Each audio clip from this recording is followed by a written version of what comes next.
পঞ্চম শ্রেণী প্রশ্নবিচিত্রা বাংলা। আজকে করব 6 নম্বর স্কুল। 1. মনে পড়ে অভিমানী কঙ্কাবতীর ব্যথা। 2. শিয়াল মাটি খুঁড়ে নিয়ে গিয়েছিল আলু। 3. আমরা টুটাবো তিমির রাত, তিমির কথার অর্থ অন্ধকার। 4. একলা কবিতার কবি শঙ্খ ঘোষ। 5. ওদের আকাশে উড়িয়ে যুদ্ধ হবে ব্যাচ খেলার, এটা হচ্ছে পেটকাট এবং চাঁদিয়াল। 6. একলা কবিতায় কবির দিকে তাকায় কাঠবিড়ালি। এবার দুয়েরগুলো তোমরা জানো, আমি এগুলো টাইপ করে লিখি, চলো সেটাই চলে যাই।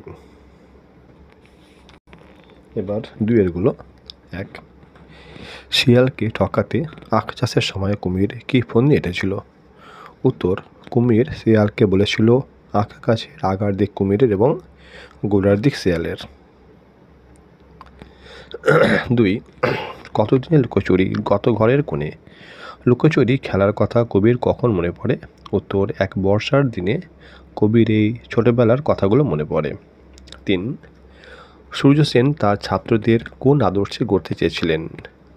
সূর্য সেন তার ছাত্রদের দেশপ্রেম, বিপ্লবী আদর্শ এবং আত্মত্যাগের মন্ত্রে গড়ে তুলতে চেয়েছিলেন। 4. চুনির মা জটি পিসিমার বাড়িতে গিয়েছিল কেন? চুনির মা জটি পিসিমার বাড়িতে গিয়েছিল তাদের তাল ভাঙতে, যা সম্ভবত তাল নবমীর জন্য তাল ভাঙার কাজে সাহায্য করার জন্য। 5. জানো তখন সঙ্গে থাকে কারা। এখানে কারা বলতে কাদের বোঝানো হয়েছে? একলা কবিতায় শঙ্খ ঘোষ বলেছেন, যখন কবি একলা থাকেন তখন তিনি প্রকৃতির সান্নিধ্যে আসেন। সবুজ গাছপালা, পথ, কাঠবিড়ালি এসবই তার সঙ্গী হয়। 2. ব্রহ্মগড়ের রাজা কবিতায় রানী সারাদিন কিভাবে থাকে তা লেখো। ব্রহ্মগড়ের রাজা কবিতায় রানী সারাদিন মাথায় বালিশ বেয়ে থাকে। 3-1. আকাশ জুড়ে মেঘের খেলা কোথায় বাসিমানা। আকাশ জুড়ে মেঘের খেলা বলতে কবি কিসের কথা বলেছেন? আকাশ জুড়ে মেঘের খেলা বলতে কবি এখানে মেঘের লুকোচুরি, রঙের পরিবর্তন এবং এদের অবাধ বিচরণের কথা বুঝিয়েছেন। মেঘেদের এই খেলা প্রকৃতির এক মনোরম দৃশ্য, যা দেখলে মনে হয় যেন এদের কোনো সীমা নেই, এরা যেখানে খুশি সেখানে উঠতে পারে। 3-2. ব্রিটিশ শাসিত ভারতবর্ষে কোন পতাকা উড়ত? ব্রিটিশ শাসিত ভারতবর্ষে ব্রিটিশ পতাকা ইউনিয়ন জ্যাক উড়ত। এর বদলে বিপ্লবীরা ত্রিবর্ণ পতাকা উড়ালেন। 3. যেই না তাকে ধরতে যাব, এখানে কে কাকে ধরতে যাবে? ধরতে গেলে কি হয়? একলা কবিতায় কবি কাঠবিড়ালিকে ধরতে যাবেন, ধরতে গেলে কাঠবিড়ালি এদিক ওদিক পালিয়ে যায়। 4. হোঁচট খাওয়ার দুঃখ। কবির মতে কোন পথে কোনো দুঃখ নেই? যে পথে পিছলে পড়ার নেই, হোঁচট খাওয়ার ভয় নেই, সেই পথে কোনো দুঃখ নেই। 5. কাপকাঠি কি দা ছিটকে গেলে ঘুড়ির কি অবস্থা হয়? ঘুড়ির ওপর দিকে যে ধনুকের মতো কাঠি লাগানো থাকে তাকে বলে কাপকাঠি। সেই কাঠি ভেঙে গেলে বা ছিঁড়ে গেলে ঘুড়ি ওড়ে না। 6. কে কিভাবে জটি পিসিমাকে তাল জোগাড় করে এনে দিয়েছিল? গোপাল খুব ভোরবেলা ঘুম থেকে উঠে টিপটিপ বৃষ্টির মধ্যে তালদিঘির ধারে তাল কুড়োতে যায়। তালদিঘির মাঠে ছিল 1 হাঁটু জল আর কাদা। সেই সব পেরিয়ে গোপাল তার সাধ্যমতো দুটো তাল জোগাড় করে এনে জটি পিসিমাকে দিয়েছিল। 4. সেদিনও কি এমনিতর মেঘের ঘটাখানা। আলোচ্য পংক্তিটি কার লেখা, কোন কবিতার অংশ, কোন দিনের কথা বলা হয়েছে, সেদিনের প্রকৃতির বর্ণনা দাও। আলোচ্য পংক্তিটি ঠাকুরের লেখা বৃষ্টি পড়ে টাপর টুপর কবিতার অংশ। এই কবিতায় সেদিন বলতে মূলত শিব পার্বতীর বিয়ের দিন বা পুরাকালে বৃষ্টির দিনের কথা বলা হয়েছে। সেদিন মেঘে ঢাকা আকাশ, বৃষ্টির অবিরাম ধারা এবং নদীর জলে বান এসেছিল। 4-2. তোমার জন্য তাল এনেছি পিসিমা। বক্তাকে এখানে পিসিমা বলতে কাকে বোঝানো হয়েছে? তিনি কেমন প্রকৃতির মানুষ ছিলেন? এখানে বক্তা হলো গোপাল। এখানে পিসিমা বলতে জটি পিসিমাকে বোঝানো হয়েছে, যার আসল নাম হরিমতি। ছোটদের জন্য তার মনে খুব বেশি স্নেহ ছিল না। গোপাল অনেক কষ্টে তাল জোগাড় করে এনে দিলেও তিনি তাল নবমীর দিনে গোপালকে নিমন্ত্রণ জানাননি। এর থেকে তার কঠোর মনের পরিচয় পাওয়া যায়। গাছের আগার দিক কিন্তু আমার আর গোড়ার দিক তোমার। উদ্ধৃত অংশটির বক্তাকে কোন গাছের কথা বলা হয়েছে? বক্তা কেন গাছের আগার দিক নিতে চেয়েছিল? উত্তর হচ্ছে উদ্ধৃত অংশটির বক্তা হলো কুমির। এখানে আঁকা গাছের কথা বলা হয়েছে। কুমির আগার দিক নিতে চেয়েছিল কারণ সে চেয়েছিল শিয়ালকে ঠকাতে। 4 ব্রহ্মগড়ের রাজা কবিতায় বর্ণিত সেখানকার মানুষ ও নিয়মকানুন তোমার নিজের ভাষায় লেখো। সুকুমার রায়ের লেখা ব্রহ্মগড়ের রাজা কবিতাটি খুব মজার। এখানে অনেক মজার মজার নিয়মকানুন আছে। কবিতাটিতে যেসব মানুষজনের নিয়মকানুনের কথা বলা হয়েছে তাদের সবটুকুই অদ্ভুত ধরনের। এখানে রাজামশাই আমসত্ত্ব ভাজা সবসময় ছবির প্রেমে বাঁধিয়ে রাখেন। রানীর মাথায় সারাদিন বালিশ বাঁধা থাকে। রানীর দাদা পাউরুটিতে পেরেক ঠোকে। সর্দি কাশি হলে সেখানকার লোকেরা ডিগবাজি খায়। জ্যোৎস্না রাতে সবাই চোখে আলতা মাখে। ওস্তাদেরা মাথায় ঘাড়ে লেপ মুড়ি দেয়। পণ্ডিতেরা টাকের ওপর ডাকটিকিট মারে। ঘিয়ের মধ্যে ট্যাগ ঘড়িটা ডুবিয়ে রাখে। সিরিজ কাগজ দিয়ে রাজা বিছানা পাতে। এছাড়া রাজার মন্ত্রী, পিসি, খুড়ো এরাও অদ্ভুত ধরনের কাজ করে।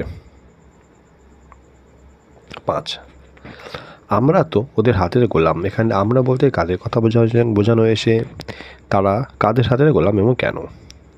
এখানে আমরা বলতে ভারতবাসীর কথা বলা হয়েছে। ভারতবর্ষে ইংরেজদের হাতের গোলাম, কারণ ইংরেজরা পলাশীর যুদ্ধের পর থেকে সমগ্র ভারত দখল করে নিয়েছিল। তাই ভারতের প্রত্যেক অধিবাসী ছিল তারা গোলাম।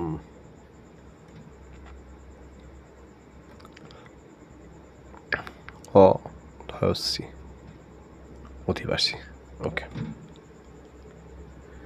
ব্যাকরণ 5-1 পুরুষ বা পক্ষ কাকে বলে? পুরুষ বা পক্ষ কত প্রকার কে কি? উদাহরণ লেখো।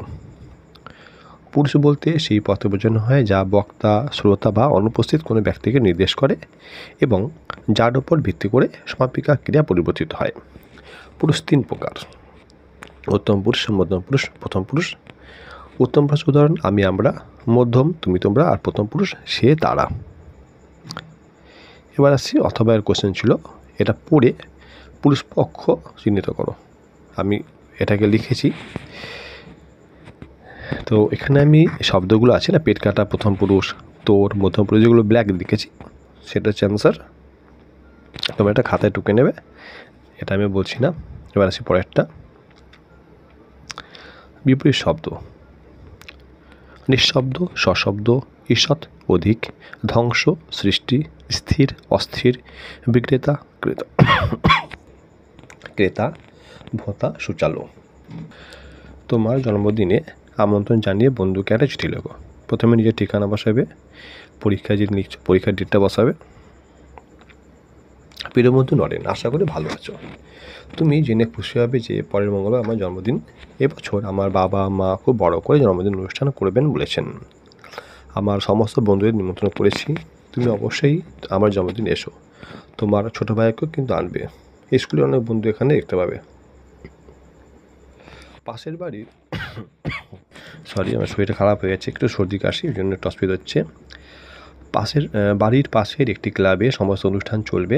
বাবা বলেছেন একজন ম্যাজিশিয়ান আসবেন বিভিন্ন জাদু খেলা দেখাতে। ভাবতে পারছো কি মজাই না হবে তাহলে। তুমি একটু সকাল সকাল চলে এসো, অনেক মজা হবে, সবাই মিলে খুব আনন্দ করব। তাহলে আজকে আর বেশি লিখছি না, কাকু কাকিমাকে আমার প্রণাম জানিও।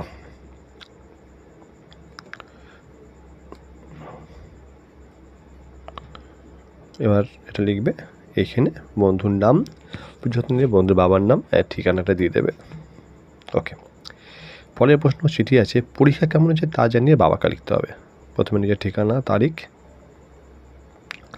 পূজনীয় বাবা, আমার প্রণাম নিও, আশা করি তোমরা সবাই ভালো আছো। আমি এখানে ভালো আছি। গত মাসে আমাদের দ্বিতীয় পর্বে পরীক্ষা শেষ হয়েছে। তুমি নিশ্চয়ই আমার পরীক্ষার ফলাফলের জন্য অপেক্ষা করছো। সকল বিষয়ে মোটামুটি কমন পেয়েছি এবং সময় মতো সব প্রশ্ন উত্তর দিতে পেরেছি। আমি বিশেষ করে গণিত আর বিজ্ঞানে খুব ভালো উত্তর দিয়েছি।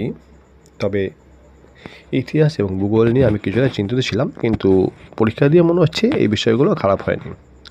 পরীক্ষার ফলাফল এখনও প্রকাশ হয়নি, তবে আমার বিশ্বাস এবার আমার ফল আগের বারের চেয়ে ভালো হবে। তোমার শরীর কেমন আছে? মা আর ছোটো বোনের জন্য আমার ভালোবাসা জানিও। তোমার চিঠির অপেক্ষায় রইলাম। এতে তোমার স্নেহের নিজের নাম বসাবে এবং বাবার নাম এবং ঠিকানাটা বসিয়ে দেবে। ওকে, এবার একটা অনুচ্ছেদ, বাংলার উৎসব।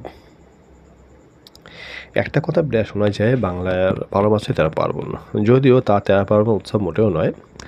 বাঙালি তাদের উৎসবে সবাইকে যোগ দিতে আহ্বান জানায়। তারা এই মহান কথাটি মনে প্রাণে মেনে চলে। ধর্ম যার যার, বাংলার উৎসব হলো সবার। বাংলাতে সারা বছর জুড়ে প্রচুর পরিমাণ উৎসব পালন করা হয়ে থাকে। সমগ্র বাংলা উৎসবগুলিকে কিছু ভাগে ভাগ করা হয়, যেমন সামাজিক উৎসব, ধর্মীয় উৎসব, পারিবারিক উৎসব, সাংস্কৃতিক উৎসব, জাতীয় উৎসব, আঞ্চলিক উৎসব, ঋতুকেন্দ্রিক উৎসব। সামাজিক উৎসব হলো সমাজের কিছু বা অনেক মানুষকে নিয়ে অনুষ্ঠিত এমন উৎসব, যেমন বাঙালির বিয়েবাড়ি, জামাই ষষ্ঠী, ভাইফোঁটা। জাতীয় উৎসবগুলো হলো যেমন প্রজাতন্ত্র দিবস উদযাপন, স্বাধীনতা দিবস উদযাপন, রাখি বন্ধন, হোলি উৎসব ইত্যাদি। মানুষ হলো একটা সামাজিক জীব। সমাজে বিভিন্ন ধর্মের, বিভিন্ন ভাষাভাষীর মানুষ বাস করে। আর্থিকভাবে বিভিন্ন মাপকাঠির মানুষ বাস করে। বাংলা উৎসব হলো একটি সেই জাদুমন্ত্র যা সমাজের সব মানুষকে একটি নিবিড় আত্মীয়তার যোগসূত্রে আবদ্ধ করে রাখতে সাহায্য করে। তাই আমরা বাংলা উৎসবগুলোকে পালন করব আমার জন্য, তোমার জন্য, আমাদের সকলের মঙ্গলের জন্য। একটা লাস্ট হচ্ছে জগদীশচন্দ্র বসু।